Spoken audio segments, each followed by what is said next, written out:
ఇస్తారా రేపు పనులు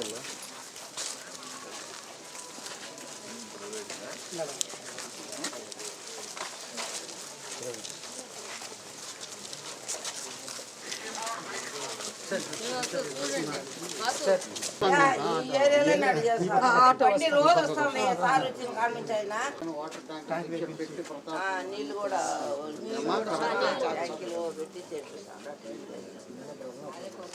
ఉన్నప్పుడు మేము ఫోన్ చేసి అడుగుతాము.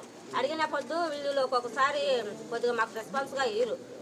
దానివలన మేము గడ్డి కడిగితే నీళ్లు ఇప్పుడు వస్తాయి అప్పుడు వస్తాయి వదలడం కూడా నైట్ టైంలో వదులుతారు. ఆ టైంలో పట్టుకొని పండుకోవాలంటే పద్దెనిమిది సాయంకాలం 4:30 వదులుతున్నారు. అది 6 గంటల వరకు వస్తాయి. మళ్ళీ ఆఫ్ చేసి మళ్ళీ 10 గంటలకు చూడుస్తున్నారు.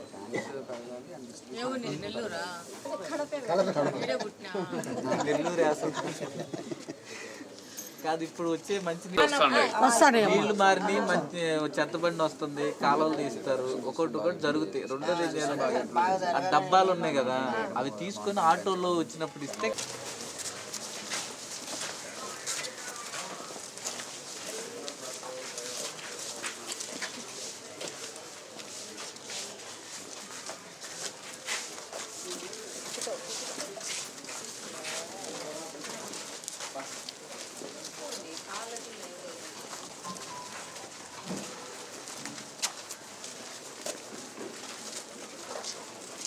అంటారు, మళ్ళీ వేస్తా అంటారు అందరూ. దానివల్ల మీకే ఇబ్బంది కదా. ఇచ్చినామా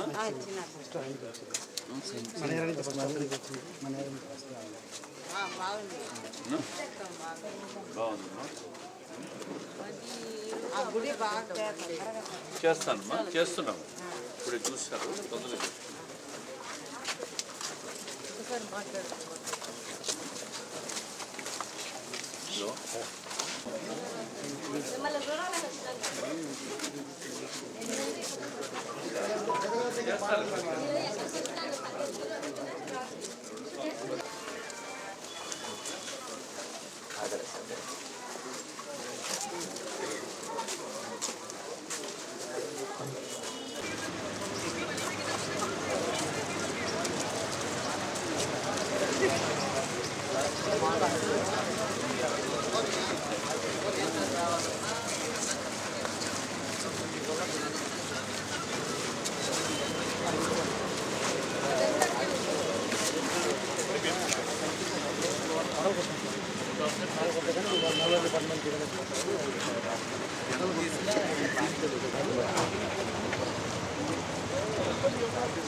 దా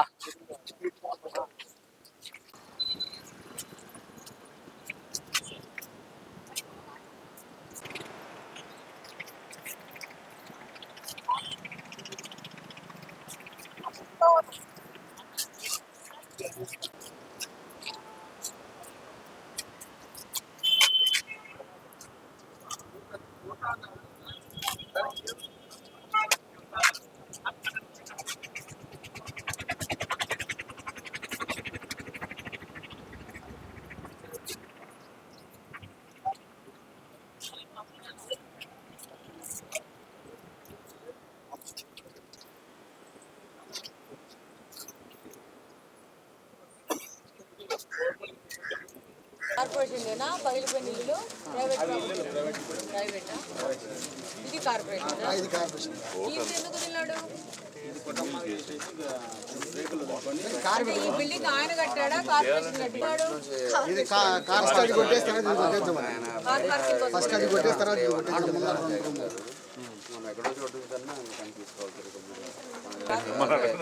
అందుకే మనం ఎక్కడ ఆలోచించాలి. విఎల్టీ వస్తే వాడు రాసుకుంటాడు, నేను విఎల్టీ కట్టాను, ఇది నాదే అంటాడు. ఎందుకంటే ఆక్యుపై చేయడానికి, ఎవిడెన్స్ క్రియేట్ చేయడానికి విఎల్టీ ఇచ్చుకుంటారు.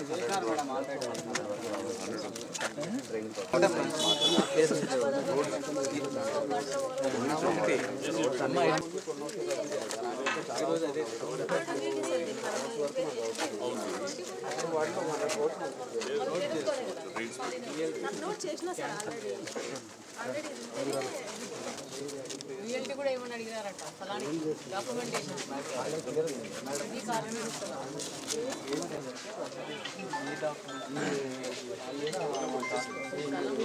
రియాలిటీ కట్టినంత మాత్రాన ownership rights Rao. It is very well defined in your payment receipt.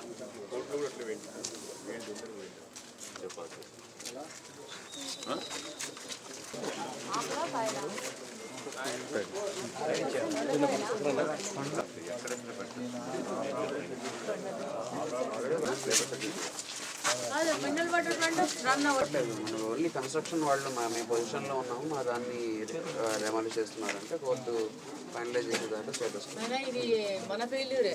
వాడికి అంత టైం కూడా ఇవ్వకుండా కొట్టి పడేసిండొచ్చు కదా, వెనక్కి ముందుకు పోవాలా లేదా అనుకునే లోపల వాడు టైం ఇచ్చినారు.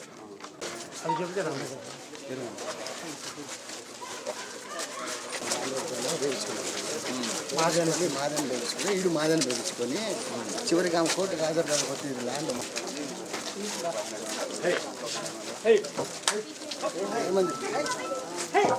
క్లీన్ చేయించుకోవాలి కదా. కాలువల్లోనే చెత్త వేస్తా ఉంటారు. ఆ కాలువలన్నీ అవే ఉన్నాయి.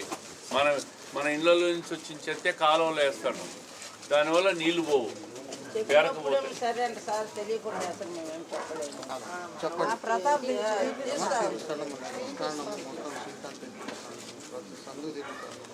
ఇప్పుడు మళ్ళీ క్లీన్ చేపిస్తున్నాము. మళ్ళీ వేయొద్దండి ఎవరు చెత్త. చూపిస్తా ఉంటారు. చూసిన గట్టి కొద్దిగా గట్టిగా వస్తాను మా కాలంలో పెన్షన్ వస్తుందమ్మా నీకు. తీలేదని చెప్తాను, అట్టే గట్టిగా వస్తాను. ఆటో వస్తుందా? వస్తుంది సాయంత్రం. ఎవరి గవర్నమెంట్ అమ్మా? ఎవరి గవర్నమెంట్ ఏం చేసుకుంటున్నారు? అది కాదు మేడం, కాలంలో వేసుకుంటే అనిస్తే కదా మా ఇంటి ముందర మేము వేసుకుంటున్నామా. నమస్కారం. ఈరోజు మన కడప స్వచ్ఛ కడపలో భాగంగా తెలుగుదేశం పార్టీ శ్రేణులంతా మాసాపేట జంక్షన్ నుంచి మాసాపేట క్వార్టర్స్లో మొత్తం చూడడం జరిగింది. ఈ సందర్భంగా శానిటేషన్ సంబంధంగా ఉన్న సమస్యల్ని నోటిఫై చేయడం జరిగింది. సచివాలయ సిబ్బందితో కానీ, అలాగనే కొన్ని చోట్ల ట్రాన్స్ఫార్మర్స్ కింద లెవెల్లోగా ఉండి ప్రజలకు ఇబ్బందికరంగా ఉన్నాయి. వాటి మీద ఫెన్స్ వేయడం కానీ, హైట్ లేపడం మీద ఎలక్ట్రికల్ డిపార్ట్మెంట్కి కూడా తెలియజేయడం జరిగింది. వాళ్ళని కూడా ఆ యొక్క కరెక్షన్ కూడా చేయడం అని చెప్పడం జరిగింది. ఈరోజు కూటమి ప్రభుత్వం అధికారంలో ఉంది. ఇక్కడ తెలుగుదేశం పార్టీ వ్యక్తి గెలవడము, ఇందులో భాగంగా మన కడప స్వచ్ఛ కడపను ప్రధాన భూమికగా తీసుకొని పనిచేస్తూ ఉన్నాము. మన వీధులు శుభ్రంగా ఉంటే మన ఆరోగ్యాలు భద్రంగా ఉంటాయి. So that is the main మోటివ్తో పనిచేస్తూ ఉన్నాము. కడప ప్రజల యొక్క ఆరోగ్యాలు, వాళ్ళకు పరిశుభ్రమైన వాతావరణము, సరైన లైఫ్ స్టైల్ ఇచ్చే విధంగా పార్టీ పనిచేస్తూ ఉంది. ఇక్కడ ఉన్న ప్రతి ఒక్క తెలుగుదేశం పార్టీ కుటుంబ సభ్యులు అందరూ పనిచేస్తున్నారు. మాసాపేట డివిజన్లోని డివిజన్ ఇన్ఛార్జ్ కానీ, బూత్ ఇన్ఛార్జ్ కానీ అందరూ దీంట్లో కార్యక్రమంలో పాల్గొంటున్నారు. అలాగనే సచివాలయ సిబ్బంది కూడా పార్ట్ ఆఫ్ ద ప్రోగ్రాము. అలాగనే వివిధ డిపార్ట్మెంట్స్, ఎలక్ట్రిసిటీ కానీ, హౌసింగ్ కానీ ప్రతి ఒక్కరూ వచ్చేసి ఈ యొక్క ఎక్కడికక్కడ సమస్యలను వాళ్ళను ఒక 1 వీక్ 10 days టైం ఇచ్చేసేసి వాటిని రెక్టిఫై చేసేసి మళ్ళీ రివర్ట్ బ్యాక్ అయ్యే విధంగా పనిచేస్తున్నామని తెలియజేస్తున్నాం. Thank you.